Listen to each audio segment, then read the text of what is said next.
Pow!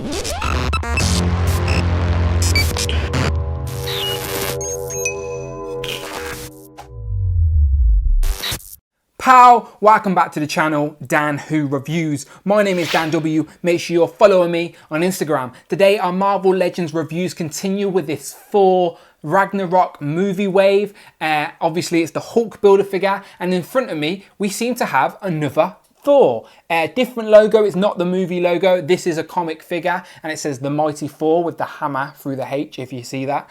And as you can tell, this isn't the Thor we all know and love. This is Lady Thor, as in Jane Foster from the comics. When Lady Thor first came into the comics, it wasn't revealed she was Jane Foster until a little bit further on.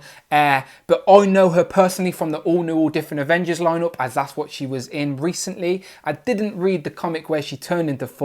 I think that happened after Original Sin, but that's a whole other story I might get into later on. But right now, let's look at this figure. A lot of people have wanted it to fill out your all different Avengers lineup, myself included. So yeah, happy to have her. Let's have a look. It looks good in the box. She gets a leg for Hulk and also some sort of harness for Hulk. She comes with her own hammer, of course.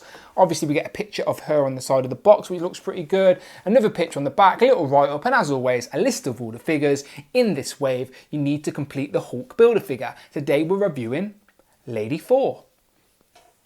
So yeah, as I said, a lot of people wanted this figure to fill out their all new different Avengers lineup.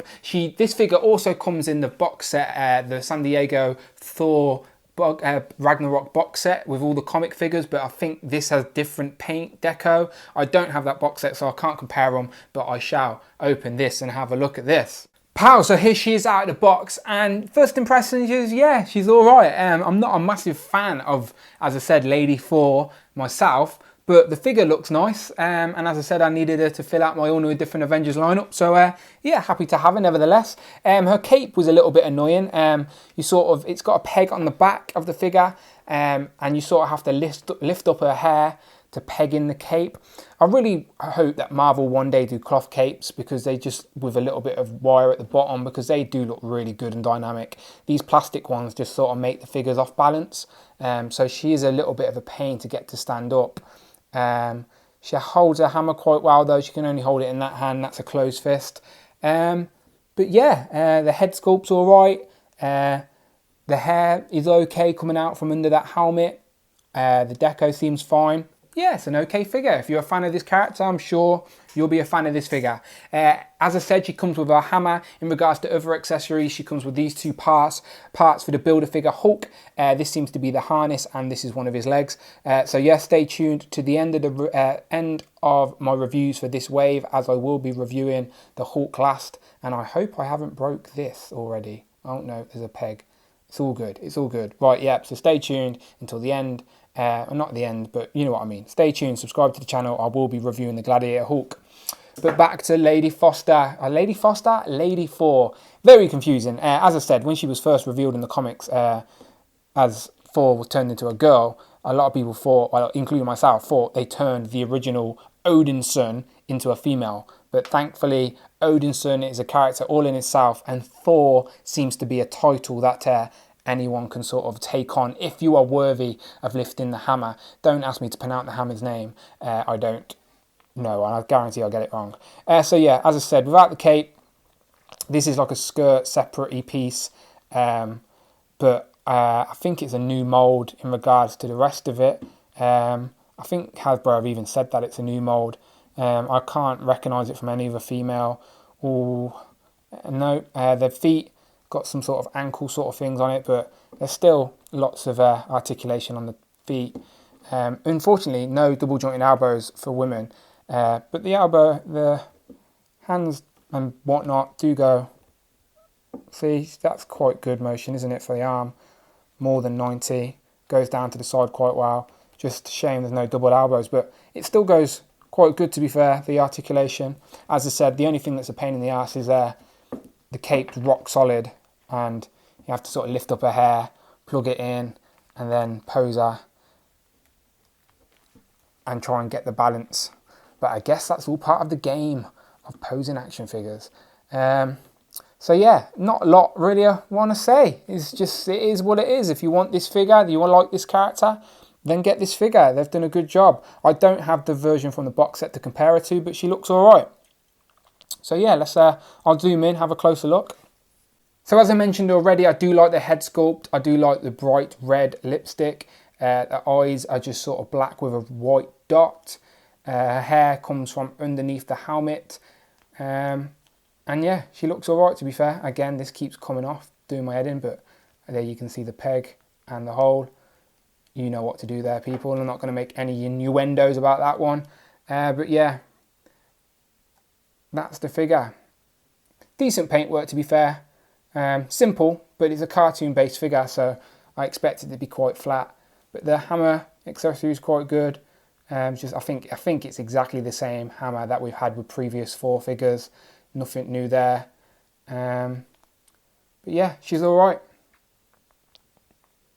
So let's ask the question, or try and explain, why is Jane Foster as cosplay as Thor? Now this is the part of the video where we ask the question, who is she? And I try and give you a little bit of information on the character that this figure is inspired by.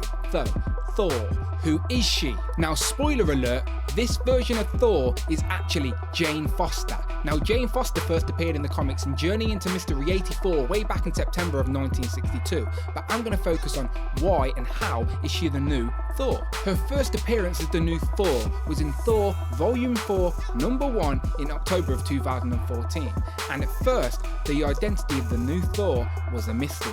Long story short, the original Thor, Odinson, lost his ability to hold his hammer, so someone new, worthy, had to come along to take over the mantle of being Thor. Eventually this was revealed to be Jane Foster, as she was on Asgard at the time undergoing treatment for cancer.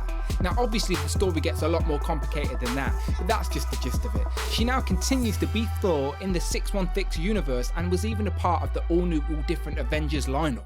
There you go, so I hope that helped. Again, I do not claim to be an expert, but it is nice to have a little bit of information about the characters these figures are inspired by. And as you can see here, she is compared to two of her friends from the all-new, all-different Avengers lineup in Miles Morales and also the new Miss Marvel. Obviously, we're needing Captain America, Sam Wilson, Vision and Iron Man to fill out this lineup. I do have that box set with Sam Wilson and the new Vision in America. It still needs to be sent to me, but I will get it and review it on this channel eventually. And also, we haven't got an accurate comic Iron Man for this lineup, but we do have plenty of Iron Man figures that you can sneak into the back of your display and sort of round out that lineup well enough. But yeah, she looks all right. Here she is next to Mary Jane. Why? I don't know. She was another comic version female figure that I had on the shelf. And also it's a good height comparison, as she is the same height as Mary Jane. So yeah. Here she is compared to some of the MCU ladies in Scarlet Witch and Black Widow. Again, she's tiny bit taller than both of these. But yeah, another good female figure. And here she is compared to the only other figure I've reviewed in this wave so far, and it's the MCU Thor. I do not have a comic version 4 to compare her to, unfortunately, but I do have the Odinson. Then when I get around to opening and reviewing that, obviously I'll compare the two, because that is how they are in the comics at the minute. It's the unworthy Thor and then obviously Lady Thor. But yeah, final thoughts is, yeah, she's a solid figure. If you're a fan of this character, I don't see why you'd have any complaints about this figure. I don't know if she appears in the comics unmasked that much, but maybe an unmasked head would have been good. But yeah, overall she's a solid figure. As I said, I'm just not a massive fan of this version of Thor, so that's probably why my enthusiasm is a little bit null. But still, she looks alright. Good figure to have in your collection. Why not? But anyway, my name's been Dan W. Thanks for watching. Subscribe to the channel, as I am reviewing the rest of this wave all week. So obviously subscribe, find that playlist, leave me a comment, and I shall see you on the next one.